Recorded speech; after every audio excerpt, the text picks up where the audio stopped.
You're listening to a Big Heads Media podcast.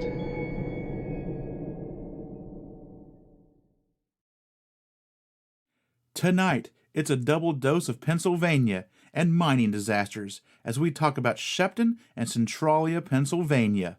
All that and more on Small Town Secrets.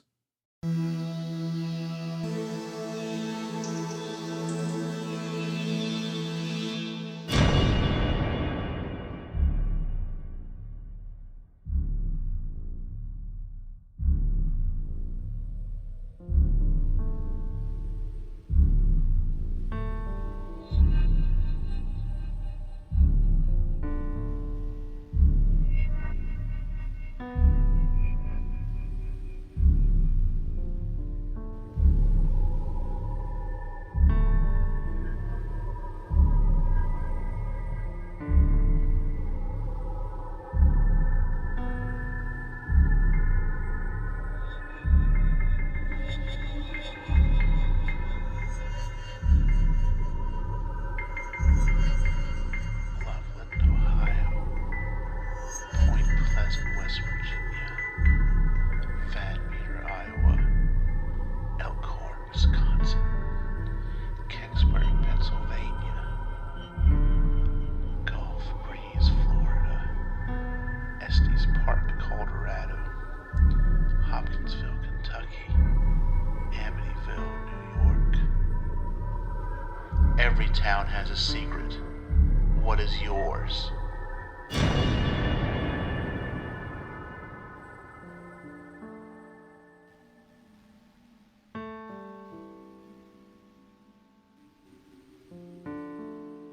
Hello, and welcome to episode 6 of season 2 of the show.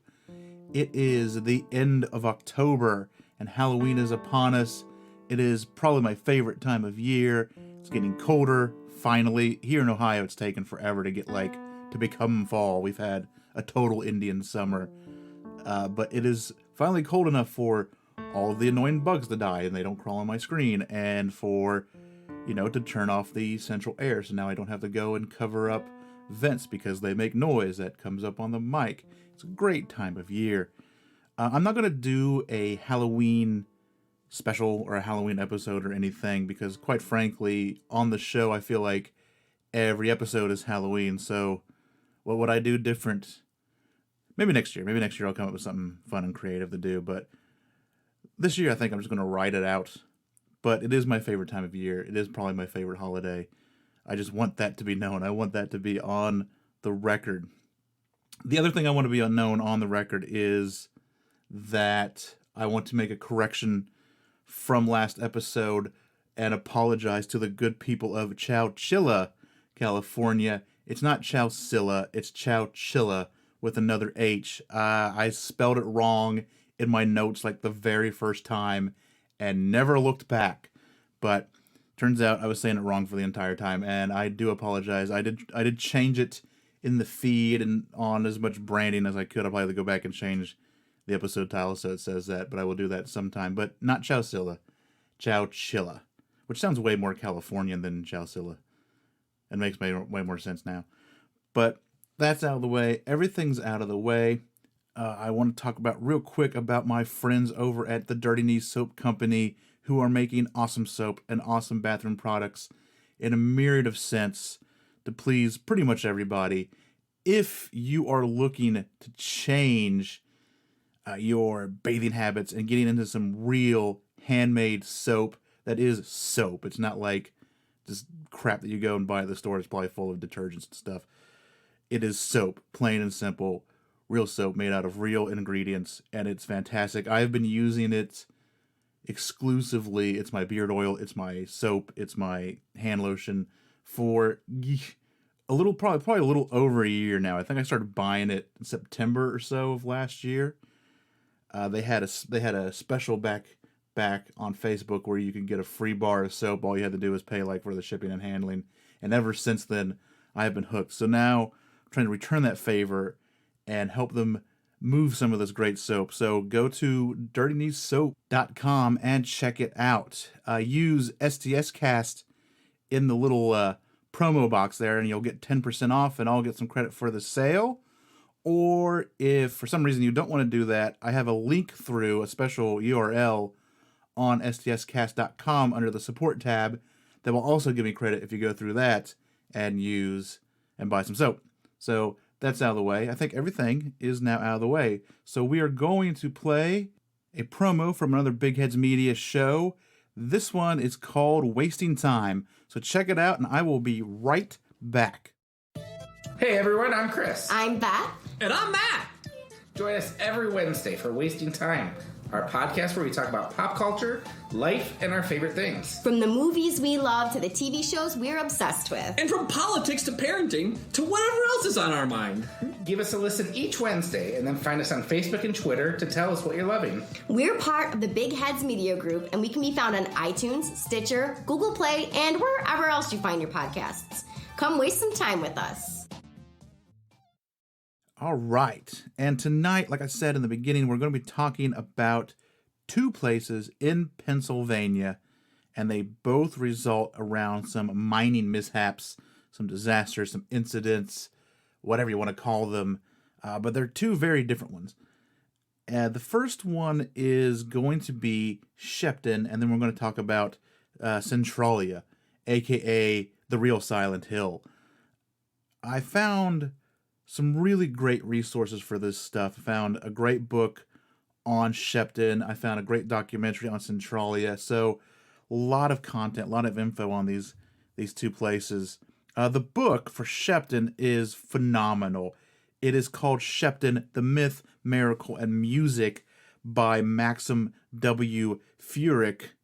And it's great. It's well written. It's not, a dry book that's just spitting this true story out at you and facts, and it's really well written. It's got some prose to it. It's got, it's good. He's got a timeline in the back that was really helpful. It just says, here's everything, how it happened, what was going on at the time, times, dates, which was really great. It's got a great cover on it. I've linked that in the show notes where you can hop on Amazon and grab that book, because there's a lot in the book that I don't think I got a chance to cover. But check it out if you really want to get into the whole Sheppton mystery, really, because as you will see, it is a literal rabbit hole. It will keep kind of building and getting stranger and stranger as the events go on. And then Centralia just has a great documentary on YouTube. I think it's kind of a defunct documentary. When I tried to visit the website for the people that originally made the film, I couldn't get into it. It seemed it was down or something was going on with it. But it is on YouTube in its entirety. And I found a lot of great sources for this stuff. So let's jump into it. Sheppton, Pennsylvania, like so many small towns in Pennsylvania, used to live, eat, and breathe coal. It was a coal mining town, like so many others. However, on August 13th, 1963, 3 men would enter a defunct mine at Oneida Slope No. 2. Hank Thorne, Dave Fellin, and Lois Bova went down into the darkness at 7:30 a.m. 2 of them wouldn't see daylight for 14 days. 1 would never see daylight again. Sheppton is a small patch town. It's listed today as a CDP, a census-designated place, with a population of 239, according to the 2000 U.S. Census. In the mid-20th century, the coal mining industry was changing. The days of dark and dangerous mine shafts lined with rail carts was becoming a thing of the past. Strip mining was fast becoming the new norm. It was quicker and safer. During this regime change, there were some entrepreneurs who took advantage of now all the defunct mine tunnels. This was known as bootleg coal mining. Small independent teams would buy up these old mines so they could go down and salvage what was left. So these were often kind of underfunded, underregulated. They didn't have any real rules that they had to follow. So it was, you could probably make some good money at it, because now you had 4 guys in this little company as opposed to hundreds probably. And, there was still, in some of these places, there was still plenty of coal left to get. But, man, you didn't have, you had nothing. You had no kind of blanket to fall on, as you will see with a lot of these bootleg mining operations. Dave Fellin was the co-owner, along with Eugene Gibbons, of the Fellin Coal Company. On that August morning in 1963, his small four-man team would show up at Oneida Slope No. 2, inspect the entrance, and start their day.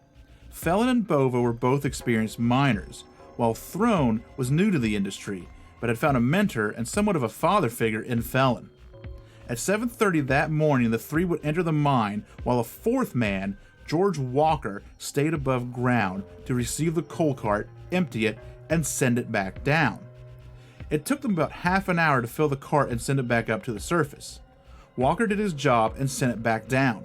On its way back down, the cable snapped, taking out support beam after support beam. This started a chain reaction which would bury the three miners in an avalanche of rock, wood, and other debris. Fellin, Thorne, and Bova were quickly buried 331 feet underground. At the time of the cave-in, Fellin and Thorne were on one side of the cart tracks and Bova was on the other side. When the dust settled, Fellin and Thorne found they were separated from Louis Bova. They called out his name but never got any answer. It seemed it was just Dave Fellin and Hank Thorne, alone with nothing but the lights on their helmets, which would not last long. It took only a few hours for their headlamps to die, and shortly after that, they resorted to the fireproof matches. And then, after the glow of Fellin's watch, it was pure darkness. Not only was it dark, but cold. The never-ending moisture and insulating rocks underground kept the mine at a constant 50 degrees. They continued to try to communicate with Louis Bova, but to no avail.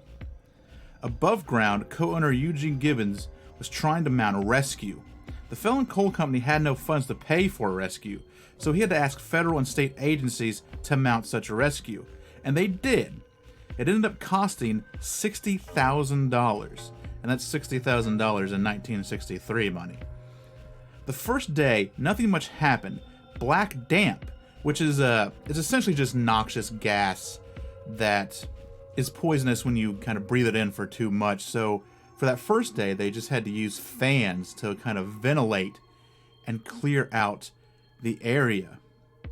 It took rescuers days to start an adequate rescue attempt, as smaller cave-ins kept impeding their progress. That, coupled with getting the proper equipment to the site, meant it would take days to reach the miners. Keep in mind, the people on the surface didn't even know if they were alive at this point. With so many aftershocks and smaller cave-ins, the rescuers wanted to seal off the slope and bore a new entrance to pull the miners out.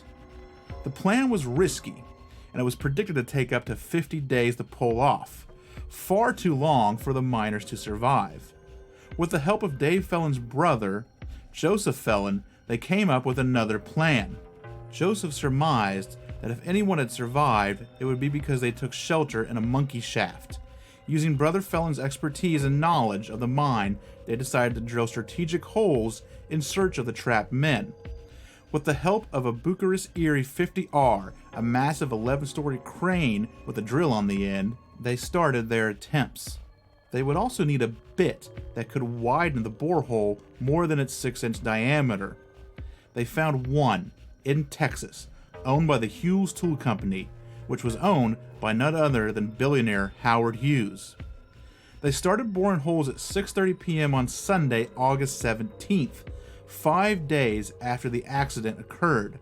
On the third hole, Fellin and Thorne were discovered. The 6-inch borehole would become their lifeline. Food, water, lighting, and other supplies were lowered down to them. They were also given access to a microphone so they could communicate, and a camera was also lowered down to observe the men's conditions. To get the two men out, the rescuers' first idea was to lower metal capsules down in which the men would get into and be pulled up. However, upon inspecting the widened borehole, they found it was full of jagged rocks and ragged edges. Without a smooth bore, the capsules would not fit. Instead, they lowered down specially made coveralls, one for Fellin and one for Thorne. They put on the coveralls, greased themselves up, and were carefully and slowly pulled up to safety. On August 27th, 14 days after the cave-in, both Dave Fellin and Hank Thorne were rescued from the mine. Thorne was pulled out at 2:07 a.m. and Fellin at 2:41 a.m. At first, all was well. The two men were rescued. People cheered and cried tears of joy as Fellin and Thorne were taken to the hospital. Not all the tears were happy, though. What had become of Lois Bova? The camera they had lowered down had picked up an image of what appeared to be a body in miner's clothing. An officer of the Independent Miners Association, Andrew Drabitko, volunteered to go back down the borehole and investigate. At the time, he wanted to remain anonymous to keep his family from worrying. Because of this, he went under the moniker of Miner X and was taken to the site in a truck with a cover over his head. They also erected a temporary canopy, like a blind, around the borehole in order to keep his identity secret. Miner X was lowered down the hole into the collapsed mine, only to discover it was no body. It was only some old mining clothes and a miner's helmet. Lois Bova's remains have never been found. Because of this, it wouldn't take long for rumors of cannibalism to spread into Fellin and Thorne's lives. A sensational article out of a Chicago newspaper had surmised that the two surviving miners had eaten Bova's body in order to survive. Dave and Hank refuted this allegation, stating they ate wood splinters and drank putrid sulfur water in order to stay alive. Even though these rumors have been widely refuted and debunked, there are some that believe that Fellin and Thorne did practice cannibalism and hid Bova's remains. It would be something that would haunt the men for the rest of their lives. The strangeness doesn't end there. Upon giving interviews of their harrowing experience, both Thorne and Fellin would give separate accounts of what they saw those 5 days in the darkness. So yes, they were there for 14 days, but only 5 out in the darkness. Remember, after the rescue team got to them, they had supplies. They would first see men dressed in spacesuits with lanterns on their heads. These beings stood on a staircase that appeared to rise so high it went out of the miners' vision. Whenever they tried to make their way towards the beings, they just got further and further away until they dissipated into the darkness. Then, on the 5th day, they saw the door. The men stated a door appeared to them in the inky blackness. The door was outlined in a bright blue light. 3 men, who they said did not look like miners, but more like lumberjacks with thin lips and pointy ears, opened the door. Behind was a beautiful marble staircase. There was another person they saw down in that mine. Pope John the 23rd had passed about 2 months before the cave-in. Both Fellin and Thorne claimed to have seen a visage of the Pope, only much younger than he was when he died. Fellin, who was somewhat religious, recognized the man. However, Thorne did not know who he was until he saw a picture of the Pope after they were rescued. Dave Fellin said that he saw the man down there with them, acknowledged it, and then went about survival. Dave went on to say that he was always there, the Pope, behind Dave's right shoulder in the dark. Whatever these visions were, be it shared hallucinations, side effects of drinking poison sulfur water, brain activity from their bodies going into shutdown mode, or was it people from the hollow earth? The fact remains that the men always stood by what they saw. Fellin would also go on to say he saw other, more vile things down in the dark, but he would never talk about them, and he took those secrets to his grave. Dave Fellin would pass on March 29th, 1990, 2 weeks before his 85th birthday. Hank Thorne would die at the age of 63 in May of 1998. As I said, Lois Bova's body was never found. His tombstone is erected as a memorial at the site of the mining disaster. And that is, quite frankly, the crazy story of the Sheppton mine.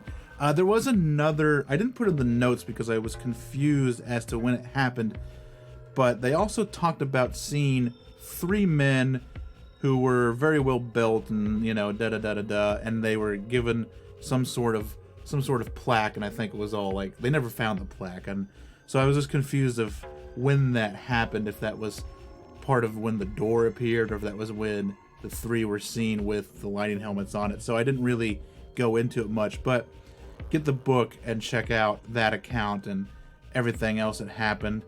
It is a tremendous book. It is a tremendous story, and it's not the only story where miners have been trapped and have reported seeing beings down there with them that they can't quite get to. It happened all the time, you know, and the great thing about it, like, one of the big things, the big theories is that these guys, when your body it goes into a survival mode after a while, because it's not getting nutrients, it's not getting water, so it just kind of shuts down and just goes, you know, we're just, you know, skeleton crew body, we're just gonna make it through. And they were down there in the dark, essentially in a shutdown mode, and after a while your brain has to do something. Like, it's in there, it's in the dark, it's not, you know, it's doing the bare minimum to keep you alive, and after a while you just start hallucinating and seeing things because your brain activity is just, your brain is just trying to do something. But that's a great theory, it's a great idea. I try not to say theory because theories are thought out and have evidence and backing and, you know, something. This is just an idea. But they saw the same thing, you know, in separate interviews. They said they both saw the same things. Their stories were always the same. Their stories were always straight. You could argue that they sat in the dark and made up this story, you know, but I feel that if you're in that situation and you're 300 feet below the surface of the earth in the dark in a 14 by 9, you know, kind of clearing in this mine, in this cave in, your brain is not thinking about, oh, how are we going to spin this when we get out to make a great story. Your brain is thinking survival. So I'm pretty sure they probably didn't sit down on the ground and go and try to make up some phantasmal story, because it didn't help them. You know, the cannibalism thing ruined them. You know, no one believed a lot of people didn't believe their crazy story of seeing these things down in the mine. But the fact remains that they both saw the same thing. They both reported the same thing. And that's what really grabbed me about it. And I had to grab this book and I had to give it a read. And I really wanted to do it on the show. So here we are with Sheppton Mine. We're going to be back very, very soon. And we're going to talk about another mining mishap in Centralia, Pennsylvania.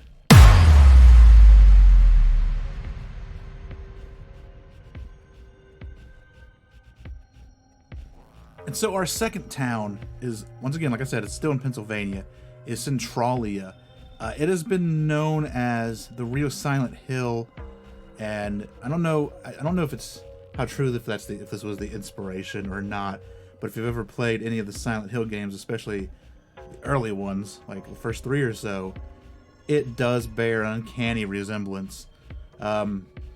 If you've ever played those games, you know that when you walk around town, you get to a point that you're not supposed to be able to go to, like it's the end of the map. Then there's just a big cavernous hole in the ground that it's impassable, and it's very foggy and steamy. And that rings true for what we're about to get into. Almost a year before the Sheppton incident, a very different mining disaster took place. In 1963, in the little town of Centralia, Pennsylvania, a coal fire would start, and it still burns to this day. Coal mining started in the area around Centralia in the 1850s. They are in the anthracite coal region in Pennsylvania, which is the purest coal that you can get, and it only really exists in this part of the country, in this part of the world. So it was a big deal, it was a big boom. The mining would become profitable, and Centralia would grow into a community of 2,761 at its peak in the 1890s. Coal would be the lifeblood of the little town, but it would also be its undoing. On Memorial Day weekend in 1962, the city of Centralia set fire to the nearby landfill. They did this to burn off the smell, as the dump was very close to the Oddfellows Cemetery. They didn't want the odor to disturb the Memorial Day plans. They noticed the next day that the fire was still going. What happened, presumably, was the fire had spread to a nearby abandoned strip mine, setting a major vein of coal ablaze. I say presumably because there are a couple of other ideas as to what may have started the fire. In her book, The Day the Earth Caved In, Joan Quigley found some evidence that a garbage hauler had dumped hot embers into an open pit the previous day. She found minutes from a town meeting stating that there were 2 fires discovered in the dump, and some of the firefighters had submitted bills to erect a clay barrier to protect the surrounding area from fire. However, it fell behind schedule and was never completed. This allowed the embers to get into the mine and start the fire. Another idea posits that a mine fire from 1932 had burned its way into the landfill. This fire was known as the Bass Colliery Fire. This idea was refuted by Frank Sturgill Sr., a bootleg coal miner who mined out Bass Colliery, and he never saw any evidence of the fire still going. So, I don't think the Bass Colliery Fire had anything to do with it, but in all reality, it could have been a combination of the embers from this guy dumping in where he shouldn't have been, and burning the memorial and doing the Memorial Day burn, because I guess they did it every year to quash the odor from the landfill. Those two could have easily have combined and made one big fire, but one of those two, if not both of those together, started this terrible coal fire. In the beginning, there were several attempts to barricade the fire. They tried filling it with sand and flooding it with water. Then an expensive 3-part plan was proposed, but it was abandoned in 1963. And I do think, if you look it up, you can see that all of these plans cost tens of thousands of dollars. That one cost hundreds of thousands of dollars. And this is in the 60s. Like, imagine something costing $100,000 in 1962. And I think it just came down to Centralia, PA. It's not a big town. It doesn't have a huge budget. And they just didn't have the money. They didn't have the funds to really solve the problem at the beginning. And they did, I believe, erect some sort of clay barrier. But I think by the time they got around to it, it was too little, too late. And eventually, in the 70s, it would fail. I just don't think they had the money, to get at it fast enough. And by the time it became a problem, there was really nothing that they could do about it. Throughout the 60s and 70s, smoke and fumes could be seen sprouting up through the ground. But for the most part, it didn't seem to bother anyone. Over the years, however, the fire slowly and surely crept its way towards town. It wasn't until 1979 when gas station owner and mayor at the time, John Coddington, noticed he was losing gas. He tested his tanks and found that their temperature was 172 degrees Fahrenheit. The gas station was on the edge of town, and this was evidence that the fire had made it far enough in the town for many to become concerned. And I think I kind of put those two together, one from the doc and one from just some internet research about the temperature and him losing gas. So I think what happened is it was probably evaporating because of the temperature. The gas was evaporating in the tanks quicker than it normally would. And that was the first sign of things to come. As the fire slowly spread beneath the town, the road started to crack and break up. In fact, the main highway in the town broke up so badly that it had to be rerouted around Centralia. Along with the cracking, there was steam and noxious fumes rising out of the ground all over town. And if you watch the documentary or you watch old footage of Centralia, you'll see these kind of, they're just pipes coming up out of the ground to vent that gas. CO2 quickly became a problem, affecting many of the area residents. The cracks in the ground, the fumes, the CO2, all went pretty much unanswered by state and federal levels. It wouldn't be until 1981 when the cogs started to turn. Todd Dobonsky was 12 years old in 1981. One day, he was playing in his grandma's backyard when a 4-foot wide, 150-foot deep sinkhole opened up underneath him. Todd was lucky. As he fell, he grasped a tree root and stopped his fall. At the time, Todd was wearing an orange hat. Because of this, his 14-year-old cousin, Eric Wolfgang, was able to pull him from the hole. Todd was caked in mud that was baked on so hard it wouldn't even wash off. It would take a few years, but in 1984, the state would essentially buy the town for $42 million. The money was used for relocation and demolition. The town was torn. Half of them wanted to leave, and the other half wanted to stay and actually fix the problem. Over the years, the population dwindled as more and more residents moved away. In 1992, Centralia was taken by eminent domain.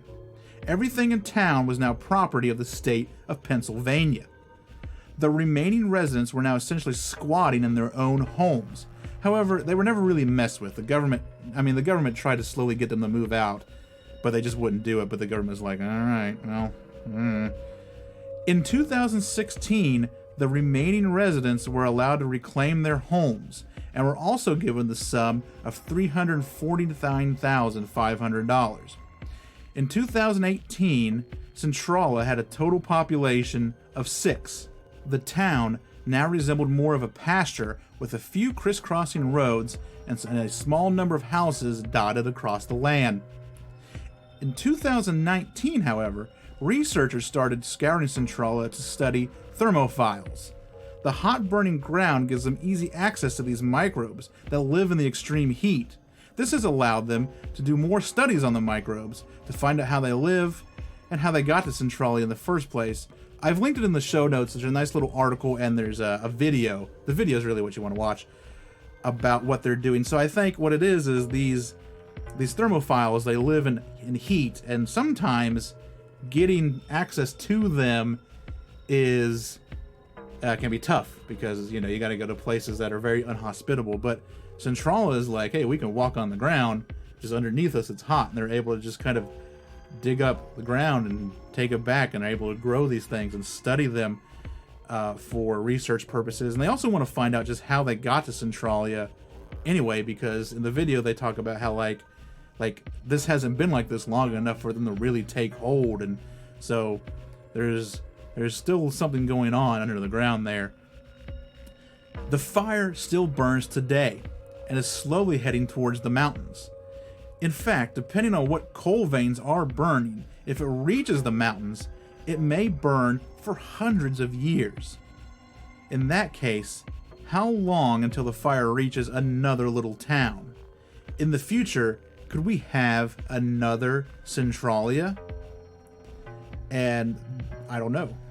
It all depends. If there's some veins apparently that will, burn, that'll just end, and hopefully maybe the fire will end. But if it reaches certain ones and keeps going and hits those mountains, it could burn for ever. And I only found this on one of the Wikipedia articles, so I don't know how, true it is, but apparently the little town of Bryansville, which is a few miles south, has also been abandoned and leveled because of this fire. So if it's going to burn for hundreds of more years, and they don't do anything about it, it probably will reach other towns and really become a problem. But I've always liked that story. Once again, it's one of those things that I kind of knew about. Now it's kind of a big deal, and a lot of people know about it, and I think other people have done shows on it, and there's a lot of articles and stuff about it and a lot of books. But I remember when I first heard about this and trying to find info on it years and years ago, there wasn't a whole lot out there about it, but it's nice to see that, that documentary came out. I think it came out in 2010 or 2015. I can't remember because I can't find a lot of information on it. But if you watch it, Todd Dobonsky mentions the year that it is, and So that came out, and so I remember looking this up way before that, and there just not being a whole lot, but it's nice that now it's out there and we can do these stories and let people know about it. You're not supposed to visit it, but you can visit it. You can't really drive in the town unless you want your car to probably like sink into the ground, but you can. There's a little stretch of highway that is now deserted, is known as Graffiti Highway, and so it's all sorts, everybody just spray painted a bunch of stuff on it. So you see that, you can get in there, and you can probably walk in the town and walk around and check it out. It's something I would like to do. I think I'm going to have to make a Pennsylvania road trip maybe next spring and be like, go to Centralia, go to Sheppton, and go to, what do we talk about? Kecksburg, way back like episode 103, and check all those towns out. But those have been our 2 small towns for this episode. We're going to take a musical break, listen to a little Halloween John Carpenter inspired music, and we're going to come back with the local headlines.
And we are back with the local headlines. The first two are kind of connecting stories. The second one is an update to the first one. This comes from The Guardian, and I do not... Oh, there it is. This is written by John Henley from the Europe... He is the Europe correspondent. And this is... And you've probably seen this in the news on your feeds if you look into the stuff that I look into. 6 freed after living in Dutch cellar, waiting for the end of time. 6 adults removed from the house, and man, 58, arrested. And there are some Dutch names in here, so you know how I operate. So forgive me. A group described by local media as a man and his adult children have been found after spending several years living in the cellar of a remote farmhouse in the northeastern Dutch province of Drenthe, waiting for the end of time, in quotes. The group of 6 were discovered after the oldest son, 25, visited a local bar, the Kathleen Cafe. On the first occasion, 10 days ago, he ordered and drank 5 beers on his own. The owner, Chris Westerbeek, told broadcaster RTV Drenthe. When the man reappeared last Sunday, he looked confused, Westerbeek said. He was unkempt, with long tangled hair. We got talking. He said he had run away and needed help, and that he had never been to school. Then we called the police. There was no indication of how long they had lived there or the whereabouts of their mother. The Algemeen Dagblad newspaper, the AD newspaper, reported that police were considering the possibility that she may have died and been buried on the property. The bar owner told the local Dagblad van Houten newspaper that the man had said he had younger brothers and sisters living in the cellar. They all wanted to end the way they were living, and he had not been outside for 9 years.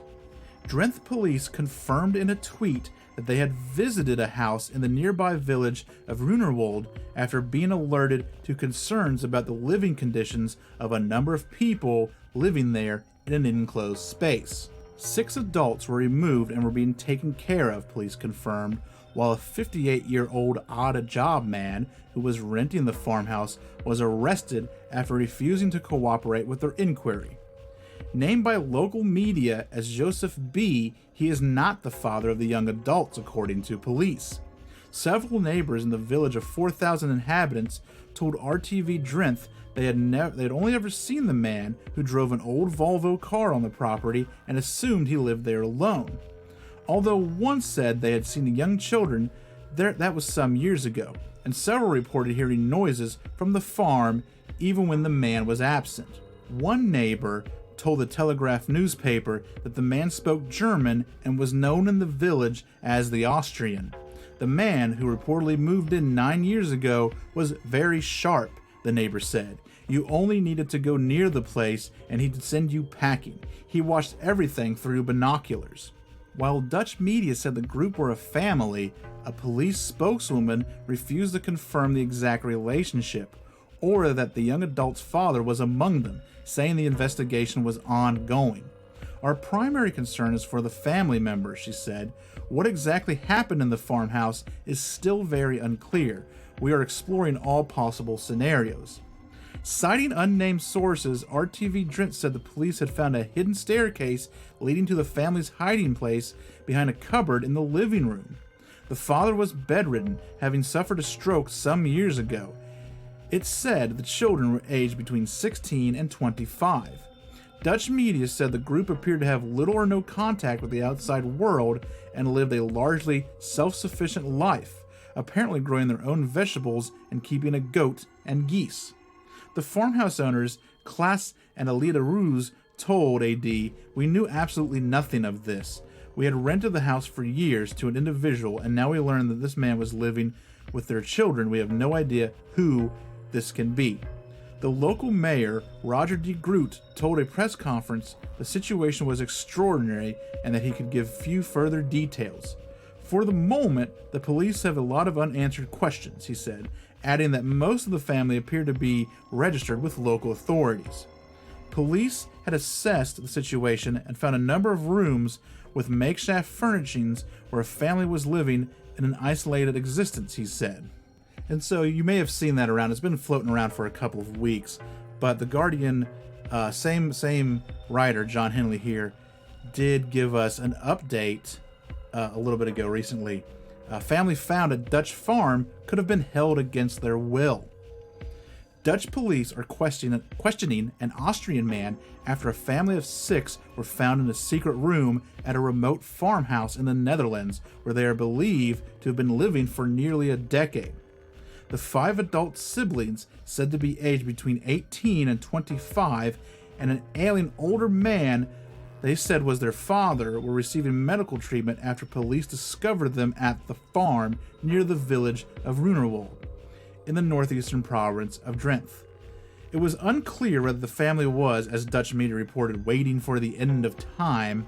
Recent posts on social media by one of the children suggested that they may have instead been held in the farmhouse against their will. We found 6 people in a small space in the house which could have been locked, not a cellar. It is unclear if they were there voluntarily, police said in a statement. They may have been there for 9 years. They say they are a family, a father and 5 children. The statement said none of the 6 people were registered with local authorities. Their mother had apparently died before the family moved to the farm, said the local mayor, Roger de Groot, adding that he had never seen anything like this. Officials would not confirm. Local media reports that the family was waiting for the end of days. We understand everyone has lots of questions, the police statement added. So do we. We will investigate properly and carefully. A 50-year-old man who was renting the farm but was not the father of the children has been arrested, police confirmed. But they would not reveal his identity. Dutch media identified him as Joseph B., an Austrian odd-job man who had a small workshop on an industrial estate in the nearby town of Meppel. The Austrian Foreign Ministry has confirmed an Austrian citizen from Vienna was being held in relation to the case, but said he did not want contact with officials. The ministry did not know the grounds for his arrest, it said. One neighbor told the Telegraph newspaper the man who was seen daily driving an old Volvo car was very sharp. You only needed to go near their place and he'd send you packing. He watched everything through binoculars. Dutch media said the oldest of the children, a 25-year-old named only as Jan, had a Facebook account and began posting updates in June for the first time in 9 years. Started a new job at Sironat. The Telegraph newspaper quoted it as saying, "The firm, affiliated to another company in Maple, was raided by police on Monday and belonged to the Austrian man," the paper said. According to the Algemeen Dagblad newspaper, the son also wrote on LinkedIn that his parents had run a successful business until his mother died in 2004. The group was discovered after Jan visited a local bar, the Castleton Cafe. On the first occasion, 10 days ago, he ordered and drank 5 beers on his own, the owner Chris Westerbeck told the local broadcaster RTV Drenthe. When the man reappeared last Sunday, he looked confused. Westerbeck said he was unkempt, with long tangled hair. We got talking, he said he had run away and needed urgent help and that he had never been to school, and then we called police. RTV Drenthe said police had found a hidden staircase leading to the family hiding behind a cupboard in the living room. The father was bedridden, having suffered a stroke some years ago, it said. Dutch media reported the family appeared to have little or no contact with the outside world and lived a largely self-sufficient life, apparently growing their own vegetables and keeping goat and geese. Then everything else is pretty much, this is just the end of the last article. So that's everything that's going on with this story. It kind of started out, everyone was like, oh, it's a cult, and they're waiting for the end times. And I feel like that was just a misquote, that they weren't waiting for the end times, but they didn't want to live their life anymore. It was more of a thing. But that's what's going on over there. So if you've seen that story, that's all the updates on it. And this last story is a pretty good Halloween story. It's from the Daily Mail UK. So bear with me because there's so many ads on it that the page is barely working. But this story was written by Phoebe Eckersley from Mail Online. Look who's talking. Father fears creepy ventriloquist doll he was given as a gift is haunted after filming sinister puppet blinking and moving mouth at night. A man feels convinced his sinister antique ventriloquist doll is haunted after CCTV footage showed it blinking. Michael Diamond, 48, was given Mr. Fritz, made by a prisoner at a World War II Stalin IIB camp, which was formerly in Germany 3 months ago. Mr. Diamond set up a GoPro in the late night hours on September 19th and 20th, after noticing the doll's glass display cabinet kept opening. And side note, it's not a doll, it's just the head of a doll. You can tell when you take a look at the video.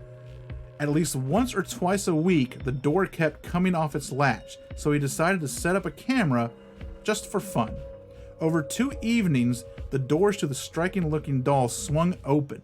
Its heavy eyes, which were initially tightly shut, sprung open, and the lips opened as though the ventriloquist was waiting to say something in the eerie clip. Mr. Diamond said he got weird feelings in his gut, which is hard to describe after replaying the footage. He is not scared of Mr. Fritz, but admitted he is very weary of it and keeps it locked away in his freak room full of collector's items. This includes taxidermied animals, skulls, and ancient weapons. Mr. Diamond added how he gets emotionally attached to his collections, and the reason why is a $1 million question. While he is married to Sally and has 2 children, Amber 19 and Caleb 11, he wants to give his doll a permanent home. I have no idea myself. I don't even know where to start. There are no open windows in the room and no airflow. The door is on a latch, so it shouldn't just swing open. I have told Sally and Amber about it, and they don't like it at all. To stop it from happening, I've chained the box up and covered it in a blanket. The father of 2 speculates that the prisoner who created the doll worked as a ventriloquist before being taken prisoner at Stalag 2B. The camp was one of the first Nazi concentration camps in 1933 for German communists, and it went on to become a prisoner of war camp for Polish soldiers from the Pomeranian Army. Mr. Fritz was allegedly taken to America after the end of the war and was owned by an antique shop in Myrtle Beach, South Carolina, before arriving in the UK. And I'm going to close this tab because there's so many ads on it that you here, listen. I don't know if you can hear that, but you can hear the fan of my MacBook just going insane because of this one web page. But it has a great video on it. Fight through the ads and check it out, and see what you think. I've watched it. I don't see its eyes blink. Maybe I'm just not catching it, or maybe it's the quality of the GoPro. Maybe it's not picking it up. But you can see the mouth move, and it looks a little weird. It looks a little unnatural to me. Once again, that might just be the quality of the video. I'm not sure. Just because it said it was a GoPro doesn't mean it was a GoPro. But that has been this week's local headlines, and we're gonna have a boom here and come back with some listener stories in the form of ye olde newspapers.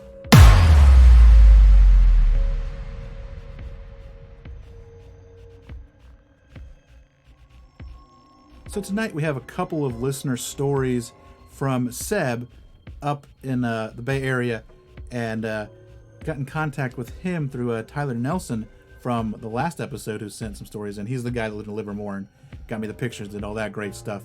So he sent me a couple of ye olde newspapers from the area, and I'm going to read a couple. Actually, he gave me a few, so I'm going to read a couple tonight and save the rest for later. The first one is in Marin, California. We think up near Cummings, which used to be called Cummings Station. He wrote a quick little tweet, little intro to me. The Pacific Northwest has Sasquatch, and the Himalayas have the Yeti, but the Bay Area has the weirdest cryptid of all. And we're going to read an article here, and this is from the UCR, the CDNC, the California Digital Newspaper Collection. So keep in mind that this is a newspaper article written in 1888, so it might be written a little different than what we're used to. So just, keep that in mind. And this is from the Marin Journal, Volume 28, November 22nd, 1888. What can this be? We were furnished the other day with a description of a remarkable being seen in the forest surrounding Cummings Station. Our informant, Mr. Pascaletti, the owner of the largest fig-raising ranch in that section, Mr. Pazzoletti is the only one who has seen the creature, but is expected that the numerous bodies of men who are hunting for it will soon succeed in discovering its lair. Mr. Pascoletti's adventure is as follows. He was in the woods hunting a few weeks ago, accompanied only by a bird dog. After an unsuccessful morning sport, he sat down behind a large manzita bush to eat his lunch. While thus engaged, he was suddenly startled by a loud bellowing cry at no great distance. The cry he describes as being unlike any other and as the most terrible sound he ever heard. Uniting the characteristics of a bellow of a bull and the shriek of a maniac. Hastily summoning the dog, he clutched him by the throat and covered the head of the faithful animal with his coat to prevent him making any noise, and then, crouching low behind the bush, awaited the uncomfortable dread for further developments. It was not long before the crashing of branches and the increased noise of the terrible cries told of the approach of some powerful and savage creature.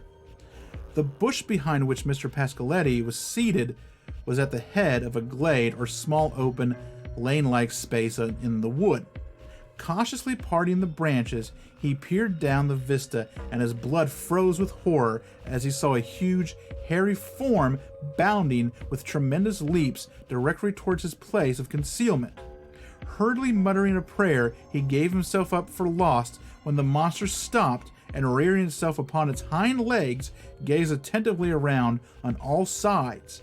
Mr. Pascoletti had a full view of it for some minutes, and although faint with terror, was enabled to observe it carefully. Its form was that of a man, the body covered with short, grizzly hair. In stature, it was almost at least 6.5 feet high. The hair on its head was long and wavy, and its beard reached below the waist. The most remarkable thing was its arms, or rather its arm, for it had in effect but one, although apparently an arm grew from each shoulder, but at the point where the elbows would naturally come, they seemed to join and form there to become one member, at least 6 feet in length. The point of juncture, Mr. Pascoletti observed, would appear to be a metal ring or bracelet. This huge arm was used by the creature in locomotion, as boys use jumping a pole, and with its assistance it accomplished the most enormous leaps, 20 feet or more, at a bound. The pair of brass spectacles, fastened securely by a thin iron band riveted behind the head, added to the monster's appearance an incredible element of grotesque horror. Its survey lasted but a few moments. Suddenly it darted forward and swung itself onto the branches of a tree. In a moment it reappeared, carrying in its teeth a large gray squirrel. Then it tore it to pieces and devoured with an evident relish. Mr. Pascoletti says that during this repulsive repast, the creature used its beard, over which it seemed to have control, as a horse uses its tail, keeping up constant switching with it to drive away the swarms of flies that filled the air. This seems hardly credible, but we give it for what it's worth. The wild man had almost finished devouring its prey when Mr. Pascoletti's fingers happened to slip from the dog's throat. The hound uttered a low moan at the sound of the monster, suddenly ceased. Eating listened attentively for a second, and then, seizing the bloody remains of its feast in its mouth, made off into the forest, clearing bushes and logs in its mad course with the ease of a panther. Mr. Pascoletti at once left his hiding place and, more dead than alive, made his way home. It was only at our urgent request that he communicated to us these details. He will not vouch for their accuracy in all particulars. Mr. Pascoletti is a native of Galapagos Islands and speaks almost no English, so that was at times impossible for us to comprehend his meaning. The only reasonable suggestion as to the identity of the strange creature is offered by a late visitor here, an old resident of Salt Lake City, who is inclined to believe that it is T. Clarence de Featherton, a nearsighted patient who escaped from the insane asylum in that place in the summer of 1859. De Featherton was perfectly sane on all subjects, but was possessed with an uncontrollable desire to destroy his spectacles. It being impossible to restrain him at home, he was taken to the asylum, where a pair of substantial spectacles were firmly fastened to his head in a manner similar to that which Mr. Pasquale describes. His arms were then bound together in front of him at the elbows and at the wrist with single bands of iron. It is conjectured that the limbs thus bound have grown together in time, and the validity of the two consecrated thus into one, having resulted in a growth of abnormal length. This certainly sounds plausible, and it is more than likely that his wild shaggy monster is the unfortunate T. Clarence de Featherton. So, deformed escaped mental patient who doesn't like glasses, or a Bigfoot with a controllable beard and one large arm, you be the judge. He then sent me, the other one I want to do is, I'd kill for a sausage McMuffin. Speaking of killers, here's an idiot from Marin County, a murder so bad he came back from the grave and killed his executioner. This one is from the same website. This was originally in the San Francisco Call, October 23rd of 1899. Haunted by ghosts of the men he hanged. Amos Lunt, former executioner at San Quentin Prison, becomes a maniac. San Quentin Prison, October 22nd. Amos Lunt, the hangman, has become insane. The steady hand that adjusted the noose around the neck of William Henry Theodore Durant. I love back in the day when people had 16 names. And gave the signal that sent the soul of the criminal of the century into eternity, now trembles like an aspen leaf. The eye, once so keen and piercing, wears the haunted, appealing look of a man who realizes that he was being hounded to his doom. His diseased imagination has conjured up the specters of those whom he has executed. The gibbering, mocking ghost of 21 blood-stained wretches who flit about him and try to toss over his head the nooses that ended their existence in the flesh. The terrible mental suffering of the famous executioner is something pitiful to witness, and his fellow guards shake their heads sadly as he clubs his rifle and strikes at imaginary foes, saying softly, "Poor old Amos, too bad, too bad." 5 days ago, Lunt first began to manifest signs of insanity, and his condition has steadily grown worse until now the man is a complete mental wreck. Today, it was found necessary to relieve him of the post for which he has been assigned and place Frank Arbogast in place. "They are after me, Frank," whispered the demented hangman. "There are several under the bed now. A convict is assisting them, and it's only a matter of time until they get me." During these 5 days, Lunt had refused to light a fire or a lamp in his room, assigning as his reason that it was against the rules. For several days, he has refused to eat anything at breakfast time, and very little substance has passed his lips during the day. It is now known that for 12 nights he has not closed his eyes in sleep for fear the specters would wreak their vengeance while he was off his guard.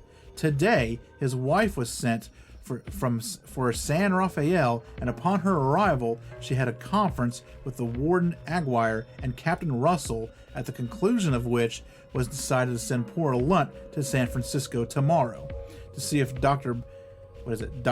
Barrett could not hold out hopes for the restoration of his mind. In case the physicians give a negative verdict, Lunt will be taken before the Lunacy Commission and sent to an asylum for the insane. The first time the noted hangman was ever known to lose his nerve was at the execution of Harvey Allender. This was Lunt's 13th execution, and he explained his nervousness at the time by declaring that he was afraid of the provincially unlucky number.